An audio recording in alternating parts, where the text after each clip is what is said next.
अंतिम सेट हूँ मैं। सृष्टि के 5 तत्वों को जोड़ने वाला छठा तत्व हूँ मैं। सुख दुख की सौभाग्नी हूँ, धूप हूँ, हवा हूँ, बारिश हूँ, इंद्रधनुष भी हूँ। कविता कहानी छंद ही नहीं, सच हूँ, अटल हूँ, अखंड हूँ मैं सिर्फ देह नहीं, एक स्त्री हूँ, संपूर्ण मानव, एक मुकम्मल इंसान। नहीं, मैं सिर्फ देह नहीं, सिर्फ देह नहीं हूँ मैं। क्या बकवास है?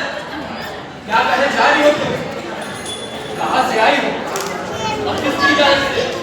दिखता नहीं, स्त्री हूँ, कुछ बोल रही हूँ, कुछ कहना है, इसलिए आई हूँ।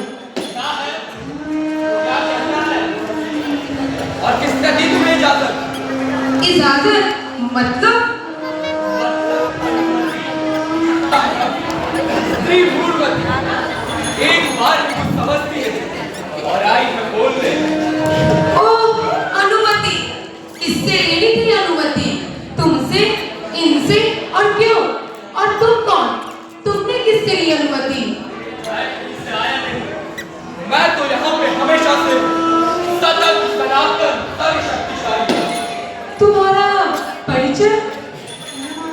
समाज हूँ मैं था, मैं हूँ और मैं रहूंगा। जो कुछ हो रहा होगा या होने वाला, इसके लिए मेरी अनुमति, संस्कृति और सहमति की आवश्यकता होती है।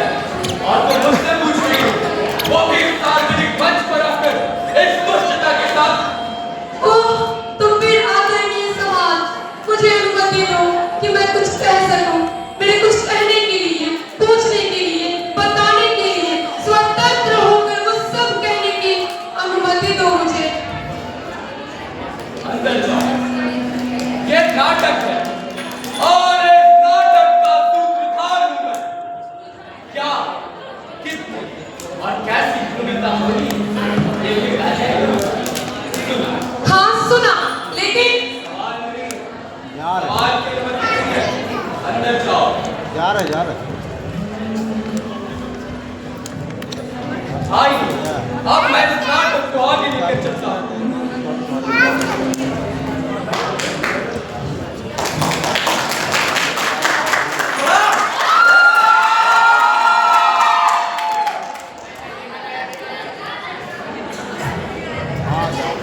नमस्ते दीदी। नमस्ते शर्मा जी, आइए बैठिए। कैसे हैं आप? मैं अच्छी हूँ, आप बताइए। जो आप कहानियाँ लिखी हैं, कहाँ तक पहुँचा उनका काम? जी शर्मा जी, बिल्कुल हो जाएगा, आप कतई चिंता ना करें। 15-20 दिन में सारी कहानियाँ आपके हाथों में होगी, वो भी बिल्कुल नए अंदाज, नए तेवर और नई ताज़ा कहानियाँ आपको मिलेंगी। नामी कटकटीकरण में जो आप कहानियाँ लिखती हैं, कहीं उनमें कोई दबाव तो नहीं? अरे नहीं, हमारे इतिहास में, पुराण में स्त्री को इतना ऊंचा स्थान दिया गया है कि जितनी बार भी कहो सुनो, नया ही लगता रहा। दोहराओ कैसा? कब तक हो जाएगा ये?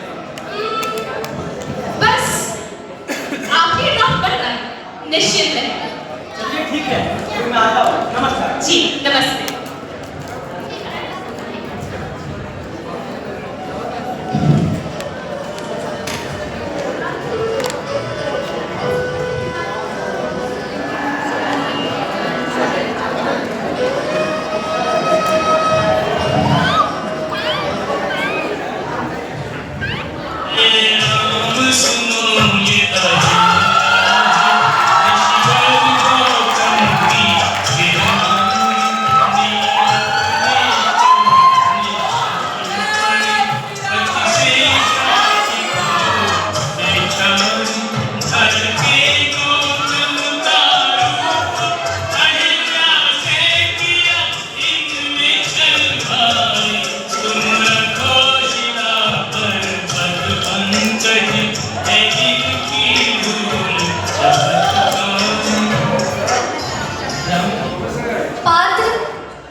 युगों युगों से बस यही आस थी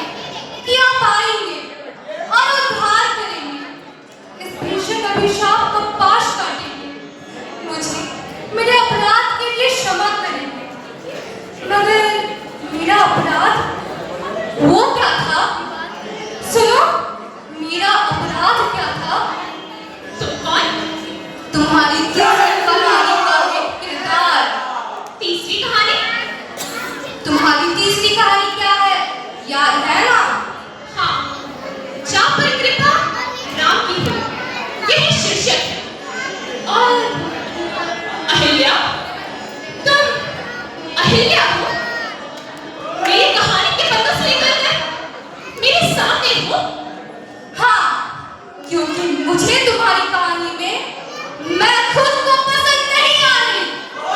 चाहती हूँ कुछ और बदल दूँ, कुछ बातें पूछूंगी। मैं कुछ समझ नहीं पा रही। समझाती हूँ।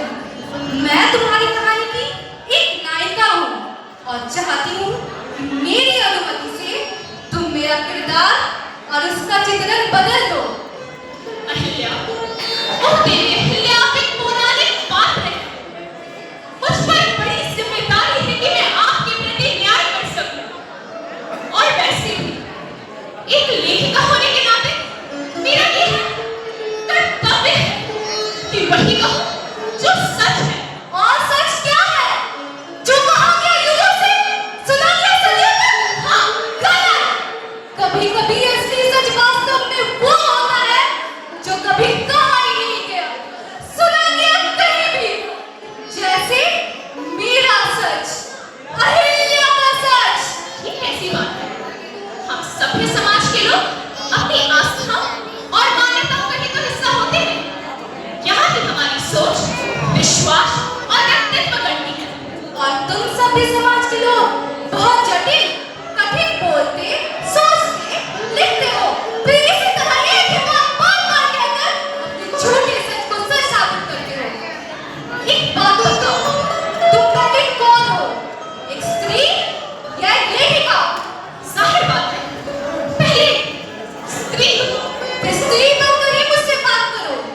मुझे अपनी कहानी या किसी पुराण का पात्र मानकर नहीं, एक स्त्री मानकर देखो, समझो, फिर बोलो, क्या अपराध था मेरा जिसके लिए मुझे शिला बन जाना पड़ा?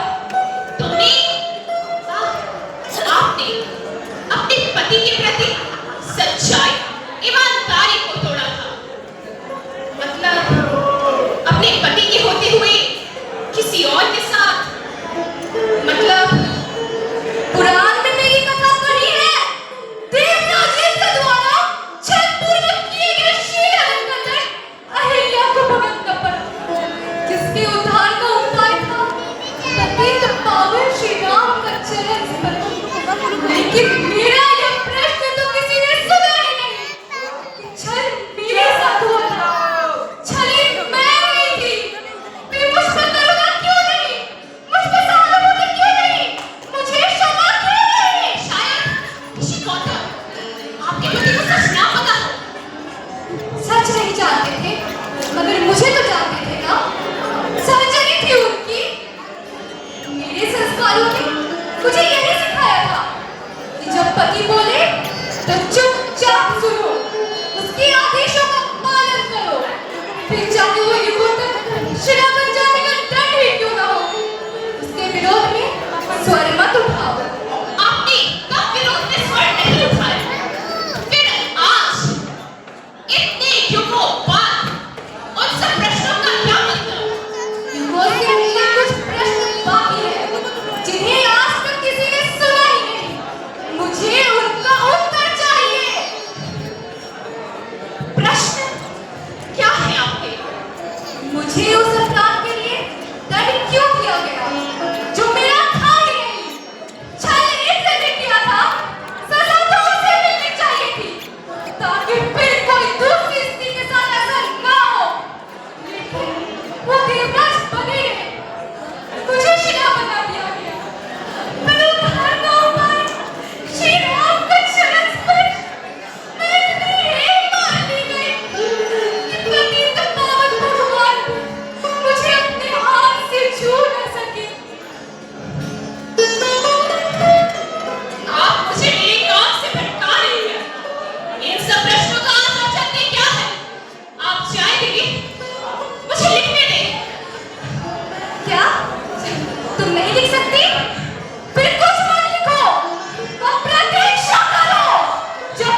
आकर्षक देह होने का छली गई, फिर अपराधी भी बनाई गई और सब लोग सब कुछ देखते रहे। ना किया किसी ने विरोध, ना दिया अहिल्या को अधिकार विरोध करने का, और फिर पत्नी की इस चुप्पी को ही नियम बना दिया। मगर कब तक?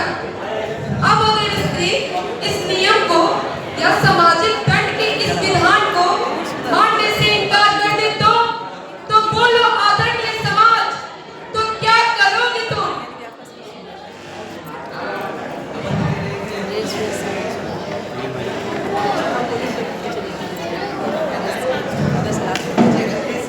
ऐसा क्या कहा अहिल्या ने जो मैं सोचती नहीं, करती नहीं?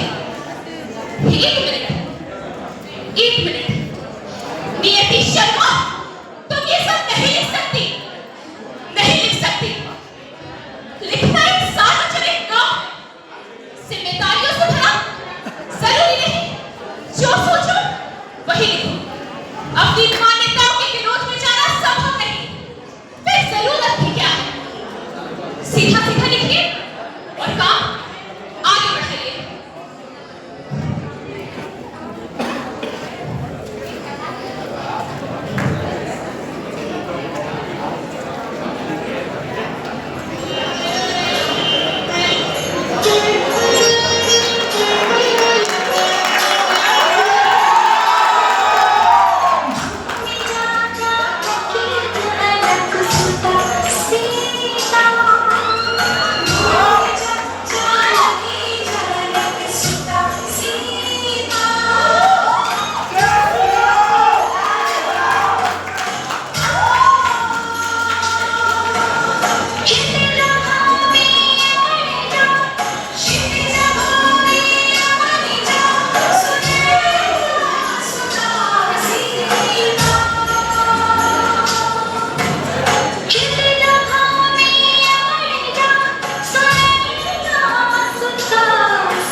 जानती तो है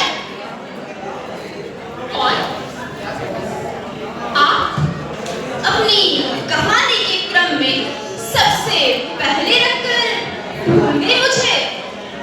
क्रम में पहली कहानी चरित्री सीता। ये आज क्या हो गया है मुझे? थकान, क्या अधूरी नींद, क्या क्या दिखाई सुनाई दे रहा है मुझे?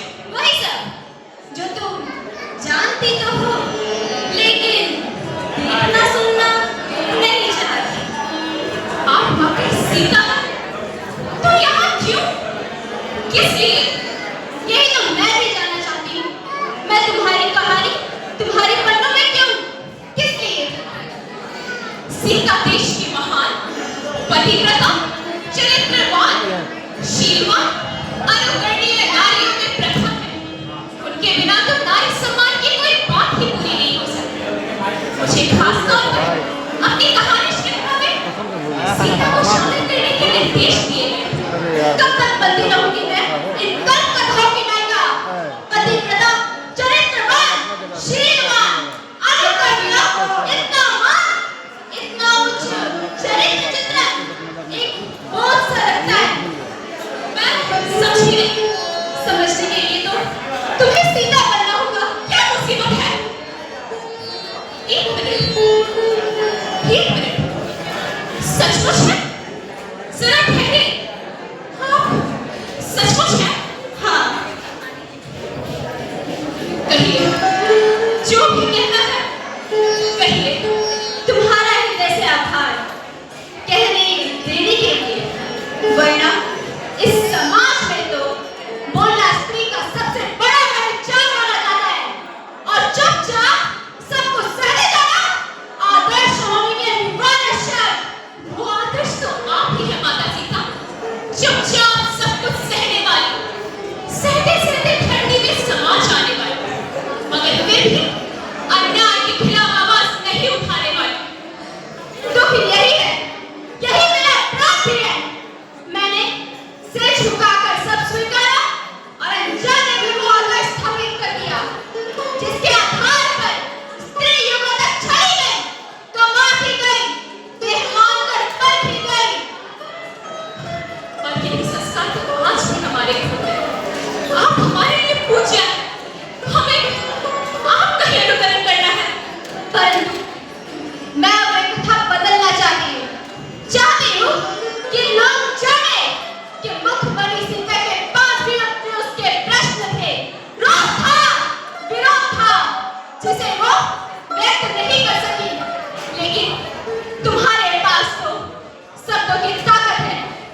निर्विवाद रूप से मर्यादा पुरुषोत्तम।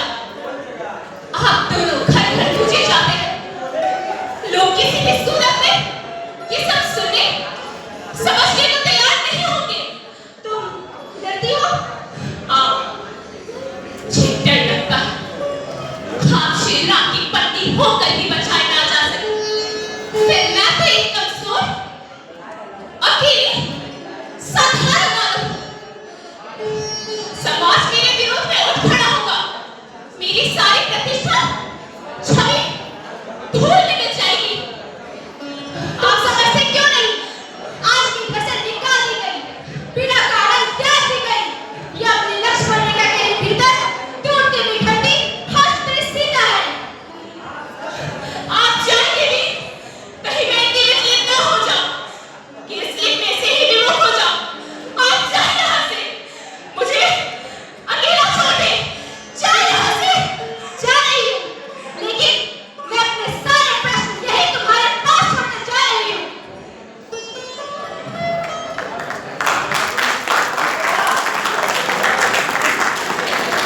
दीपक दीपक यहाँ पवित्र हो सकती है स्त्री, पूजनीय, माननीय और अनुकरणीय भी। शर्त बस इतनी सी है कि इसके लिए उसे देनी होगी अग्नि परीक्षा। नहीं, अग्नि परीक्षाएं हर दिन, हर क्षण, हर मोड़, हर बात पर उसे छोड़ना होगा अपना आत्मसम्मान, तोड़नी होगी अपनी रीढ़, तोड़ना होगा अपना खुद का अस्तित्व। लेकिन अब अगर वो ये करने से इनकार कर दे तो, अगर औरत तुम्हारी किसी भी अग्नि परीक्षा देने से इनकार कर दे तो बोलो आदरणीय समाज, प्रश्न ये हो जाए तो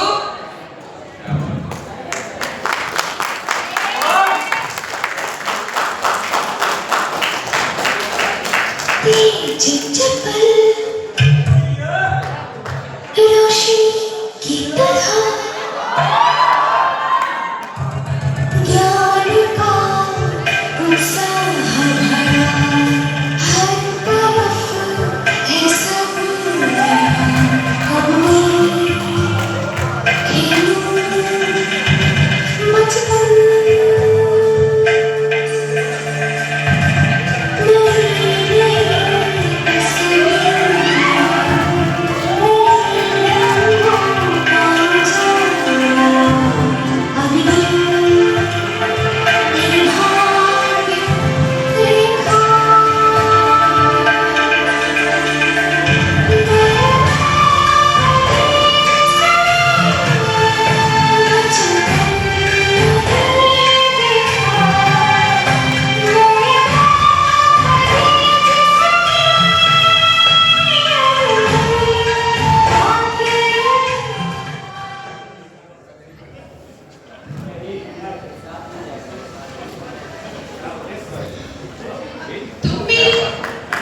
दूसरी कहानी का मुख्य पात्र कृष्णा द्रौपदी। सही कहा ना मैंने? और तुम नियत जो यहाँ बैठी हमारी कहानियां लिख रही हो। क्या लिख सकती है उनके लिए जिसकी किस्मत पहले से ही लिखी है? लेकिन तुझे कैसे ज्ञान कि ये मैं जान आज कुछ ऐसा ही हो रहा है मेरे साथ। पता है नहीं, तुम मुझे कुछ सी लगती। हर समय मुझे प्रश्नों से घिरे हुए उत्तर ढूंढती, फिर भी साहस। और तुम मुझे मुझसे हमेशा धाड़ सा उल्टा सोचती हूँ, करती हूँ, मनमाना कुछ डरती हूँ, फिर भी साहस। हाँ, जरूरी बात है साहसी। एक स्त्री का साहसी होना जरूरी। जिसका उससे बड़ा मूल्य चुकाना होता है। हाँ, हमेशा से, और हमने चुकाया भी। एक बात बताओ, तुमने मुझे अपनी कथा श्रृंखला में क्यों रखा और तुम्हारे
हमारे देश